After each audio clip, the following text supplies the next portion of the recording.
어느 날 아버지가 국수 2그릇을 삶아왔습니다. 당신에는 계란이 매우 귀했던 시절이기 때문에 한 그릇에는 계란이 하나 얹혀져 있었고 다른 그릇에는 계란이 없었습니다. 아버지가 아들에게 이렇게 말합니다. 애야, 고르거라. 아들은 계란이 있는 그릇을 골랐습니다. 그런데 거의 다 먹어갈 때쯤 되어지는데 아버지의 그릇에는 국수 밑에 2개의 계란이 있었습니다. 잘못 골랐구나 라고 후회하는 아들에게 아버지가 웃으면서 말합니다. 아들아, 눈에 보이는 것이 다가 아니단다. 남을 쉽게 이기려 하면 오히려 네가 지는 법이다. 다음날 아버지가 국수 2그릇을 식탁 위에 올려놓고 아들을 불렀습니다. 한 그릇은 계란이 있고 한 그릇에는 계란이 없었습니다. 애야, 고르거라. 이번에는 아들이 당연히 계란이 없는 그릇을 골랐습니다. 그런데 아무리 국수를 밑을 찾아봐도 계란이 한 개도 없었습니다. 아버지는 웃으시면서 다시 아들에게 이렇게 말합니다. 사랑하는 아들아, 너무 경험에 의존하지 마라. 삶이 너를 속일 것이다. 그럴 땐 화를 내거나 실망하지 말고 교훈으로 삼아라.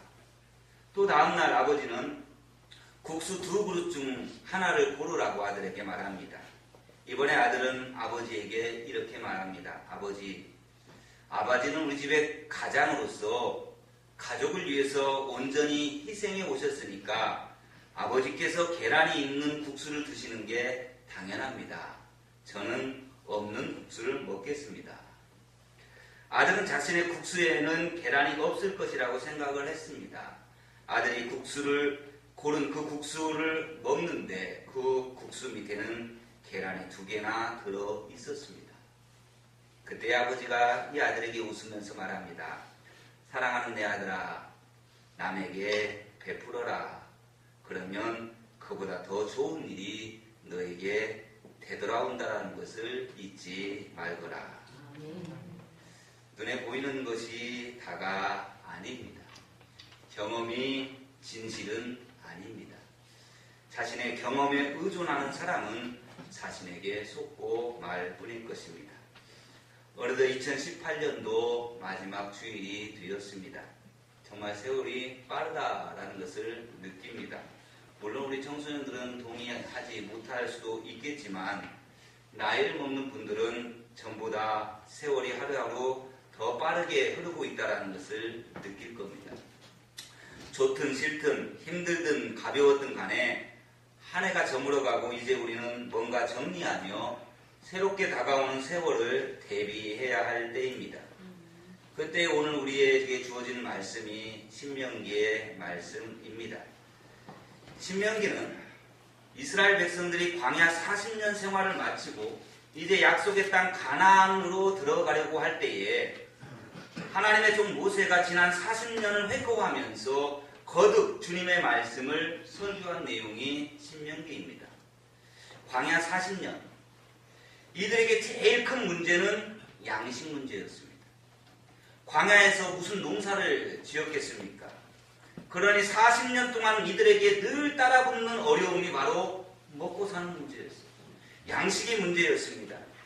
그런데 놀랍게도 하나님께서는 이들의 양식의 문제를 해결해 주셨는데 그것이 바로 만나였습니다.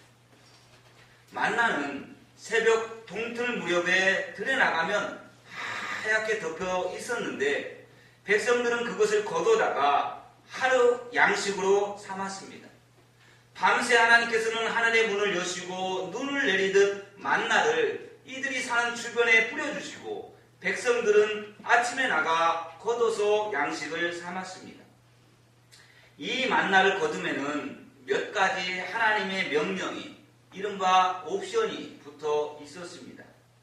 그것이 바로 그날 거두어서 그날 먹을 것이지 절대로 비축하지 말라라는 말씀이었습니다.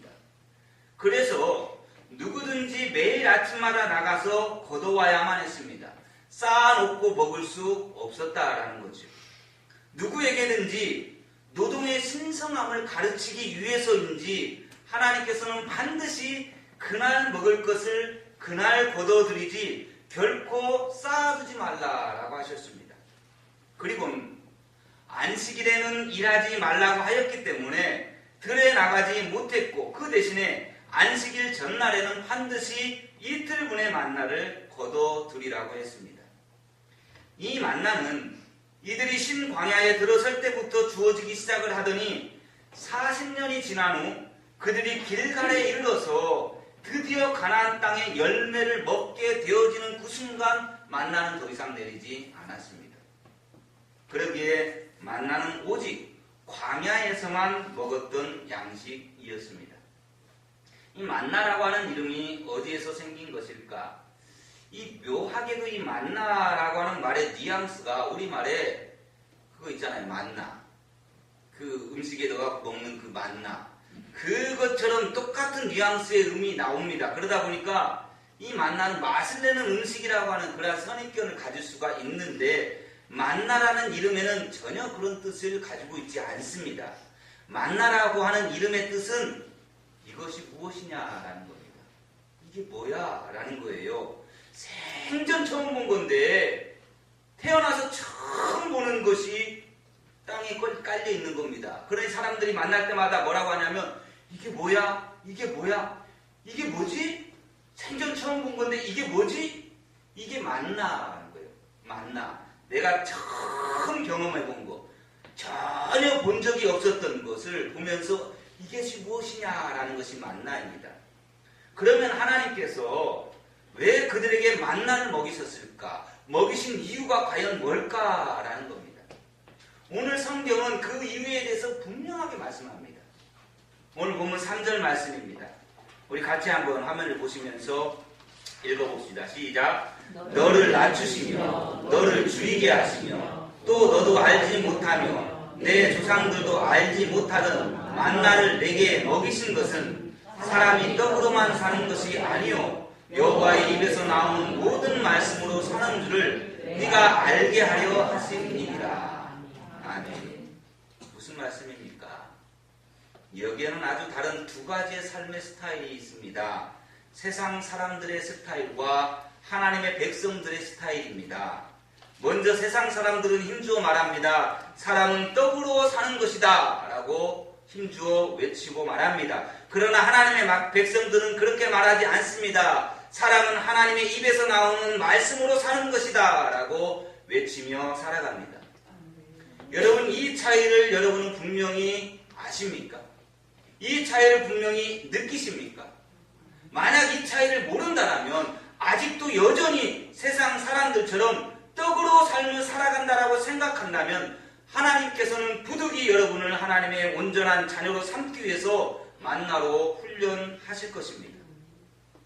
그들은 어떻게 훈련을 받았습니까? 출애굽기 16장에 그 내용이 나오는데 이들이 처음으로 만나를 대하게 되었을 때에 양식이 없어서 쩔쩔매던 그런 위기 상황이었습니다. 그러기에 만나를 보았을 때는 그들은 환호성을 칠 수밖에 없었던 거예요.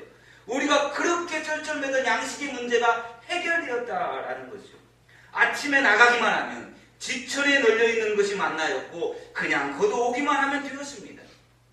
그래서 부지런히 그들은 아침마다 나가서 만나를 거둬들였습니다. 그런데 그 중에 아주 경제적이고 머리 회전이 빠른 사람들이 있었습니다. 그런 사람들은 이렇게 생각을 했습니다. 이것을 수고스럽게 매일 아침마다 나가서 거둘 것이 아니라 이거 한꺼번에 많이 거두었다가 비축해 놓으면 좋지 않겠는가. 그래서 혹 나중에 못 거둔 사람들이 있으면 내가 그거 돈을 주고 팔아먹어도 되는 거 아닌가? 라고 생각을 하고 혹시 하나님께서 내일은 하나님 기분이 나빠지셔서 우리에게 만나를 안 주실 수도 있는데 그때를 대비해서 미리미리 쌓아놓고 비축해 놓으면 되지 않는가 이런 생각을 하는 사람들이 있었다라는 겁니다.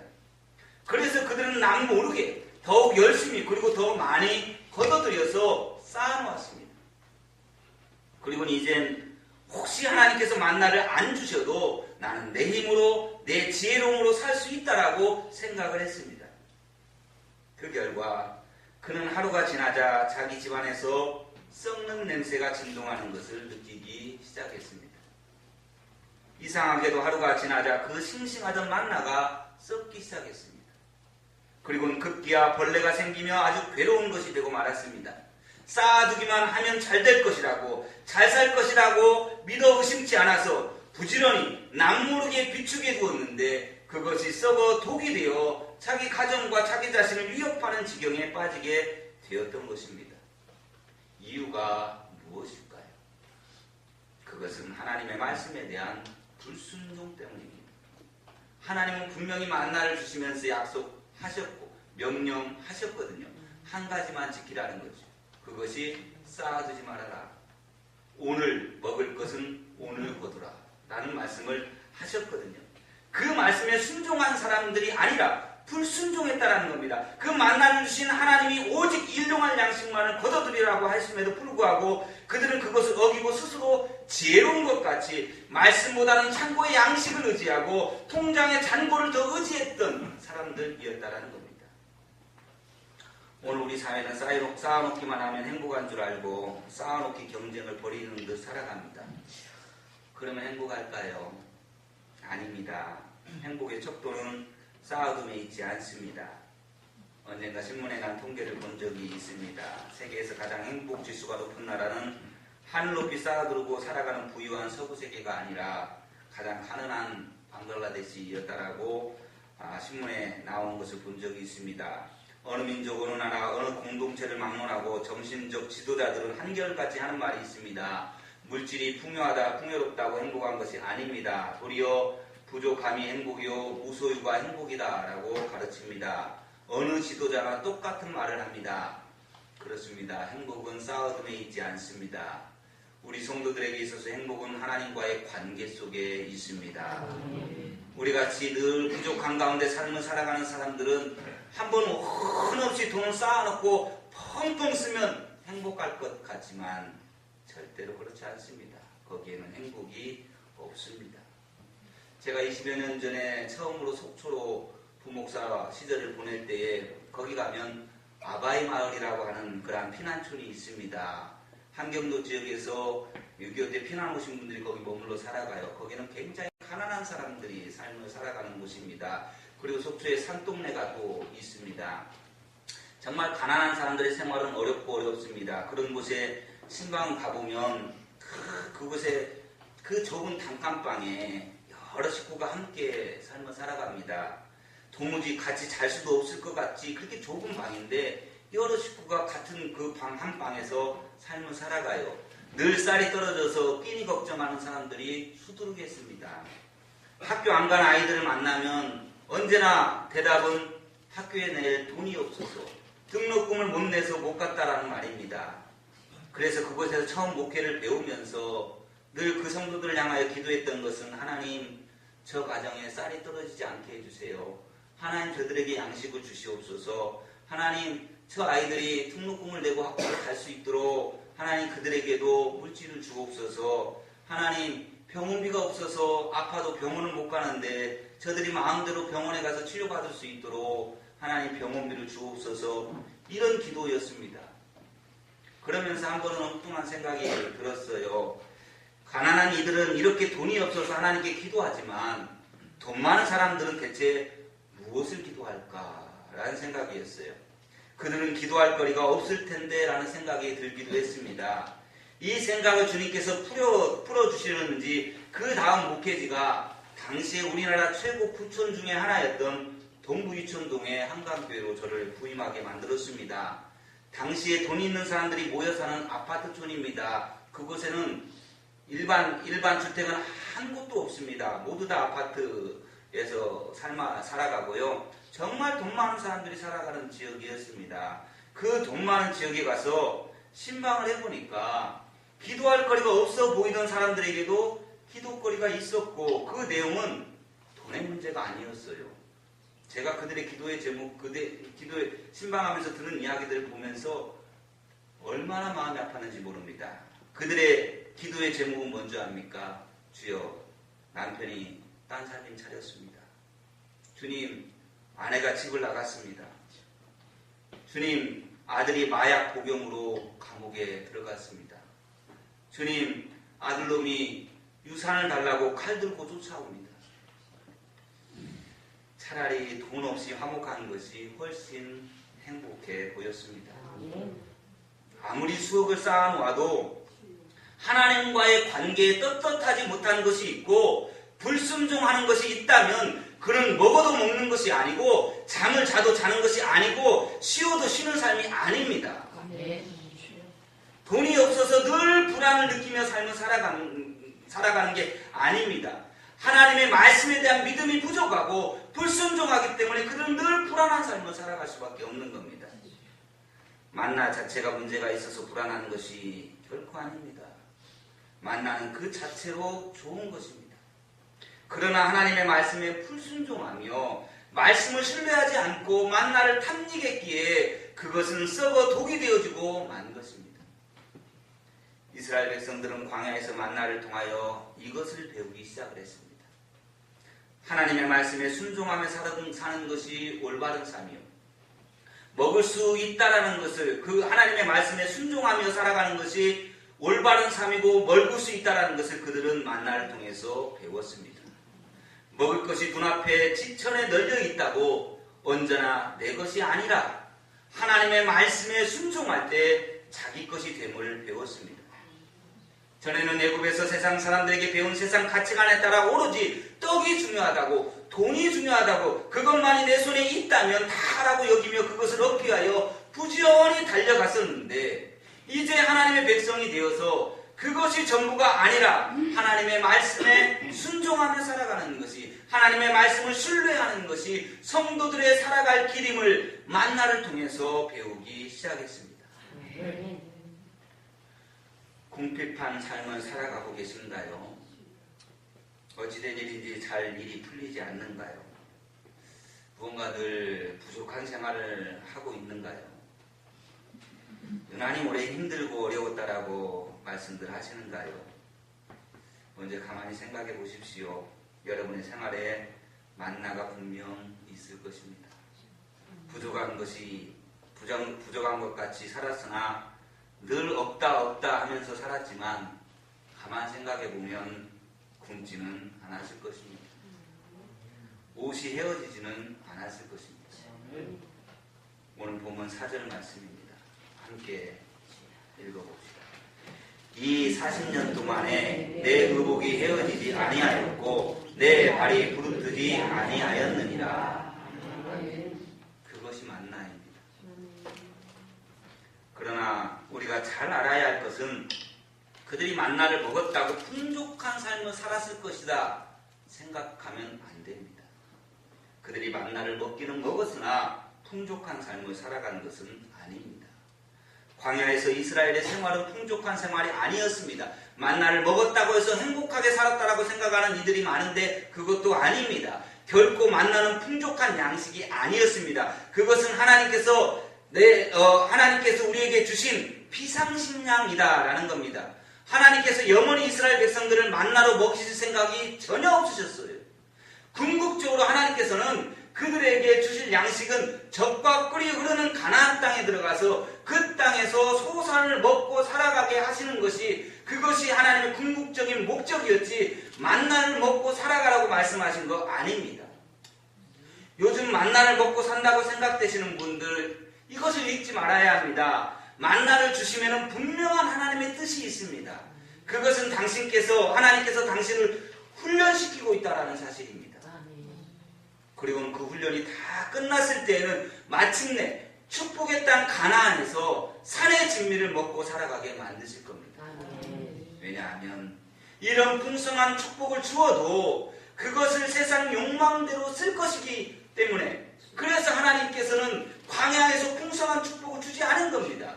세상의 욕망대로 그것을 쓰지 아니하도록 내게 주어진 모든 것은 하나님으로부터 왔다라는 것을 고백하며 주님의 뜻대로 쓸 수 있도록 만들기 위하여 광야 40년 동안 하나님 만나로 그들을 훈련시킨 겁니다. 오늘 본문에서는 너를 낮추시며 라는 단어가 나옵니다. 이 단어는 너에게 굴욕을 준다라는 뜻입니다. 굴욕적인 생활을 하게 하셨다라는 거예요. 하나님 우리에게. 광야 40년 만나만 먹고 살아간 40년은 축복의 생활이 아니라 굴욕적인 생활이었다는 겁니다. 하나님의 백성이 되었음에도 축복을 받았다라고 했음에도 현실은 일용할 양식으로 내일은 어찌 될지 모르는 불안한 양식으로 근근히 삶을 살아가는 생활이었다는 거예요. 그래서 그들은 전적으로 하나님만을 의지할 수밖에 없었던 그런 시절을 보낸 겁니다.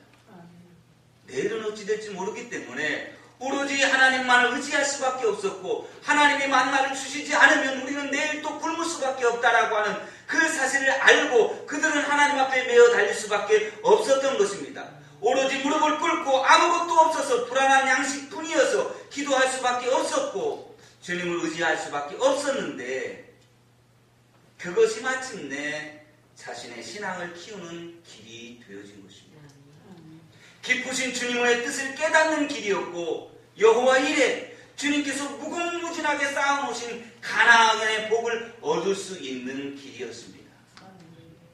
굴욕적으로 자신을 낮추시고 유난히 힘들게 하신 이유, 자존심마저 완전히 버릴 수밖에 없도록 하신 그 이유, 다시 반복하고 싶지 않은 고달픈 시절을 우리에게 주신 이유, 당신을 온전한 하나님의 자녀로 만들기 위해서 가나안의 큰 축복을 감당하도록 하기 위해서 그렇게 우리를 훈련하시는 것입니다.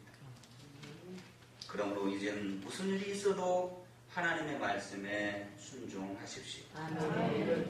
말씀을 철저하게 신뢰하십시오. 아멘. 비축하지 말라 하면 아무리 남아도라도 비축하지 마십시오. 비축하라 하면 아무리 궁해도 비축하십시오. 주일엔 놀러가지 말라 하면 아무리 좋은 곳이라도 놀러가지 마십시오. 예배 드리라 하면 무슨 일이 있어도 예배 드리십시오. 두려움 말고 기도하라 하면 기도하십시오. 아무리 눈물 젖은 만나를 그래도 감사함으로 먹을 수 있을 때 하나님의 시험의 날이 끝날 때가 가까웠음을 믿고 오직 주께서 펼쳐주실 가나안을 소망하며 순종과 믿음의 성숙한 그리스도인의 길을 계속 걸어가시기를 바랍니다. 아멘. 여전히 급하다고 배고프다고 눈앞에 펼쳐진 만나에 연연하는 이가 있습니까? 아닙니다. 우리가 붙들어야 할 것은 만나가 아니라 말씀입니다. 아멘. 주님의 말씀을 신뢰하십시오. 아멘. 네가 오늘 명하는 모든 명령을 너희는 지켜 행하라. 그리하면 너희가 살고 번성하고 여호와께서 너희 조상들에게 맹세하신 땅에 들어가서 그것을 차지하리라라고 말씀합니다. 아멘. 올해 유난히 힘들었던 것은 광야의 길을 걸을 수밖에 없었던 것은 먹고 살기 위해 낮아질 수밖에 없었던 것은 하나님께서 그렇게 나를 낮추신 것입니다. 아멘. 내가 잘못하고 실수한 것도 있지만 보다 근본적인 원인은 하나님께서 나를 굴욕적으로 무릎 꿇게 하셨습니다. 하나님께서 나를 힘들게 만드셨습니다. 왜?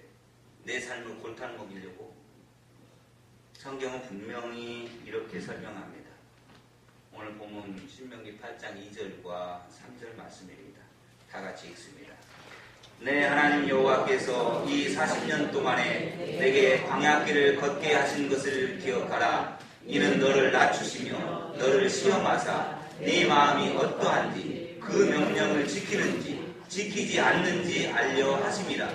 너를 낮추시며 너를 줄이게 하시며 또 너도 알지 못하며 내 조상들도 알지 못하던 만나를 네게 먹이신 것은 사람이 떡으로만 사는 것이 아니요 여호와 입에서 나오는 모든 말씀으로 사는 줄을 네가 알게 하려 하심이니라. 아멘. 힘들고 어려운 길을 걸어오신 여러분, 힘들다 하면서도 돌아보면 의복이 헤어지지 아니하였고 발이 부르트지 아니한 여러분, 소망이 여러분에게 분명히 있습니다. 부디 하나님의 시험에 모두 다 패스해서 다가오는 새해에는 네가 먹어서 배부르고 내 하나님 여호와께서 옥토를 내게 주셨으므로 그것으로 말미암아 그를 찬송하리라 라는 말씀 그대로 이루어지는 축복이 있기를 복의 근원이신 예수님의 이름으로 축원합니다. 우리 말씀을 기억하면서 함께 기도합시다. 하나님이 나를 낮추시고 나를 힘들게 하시면 사람이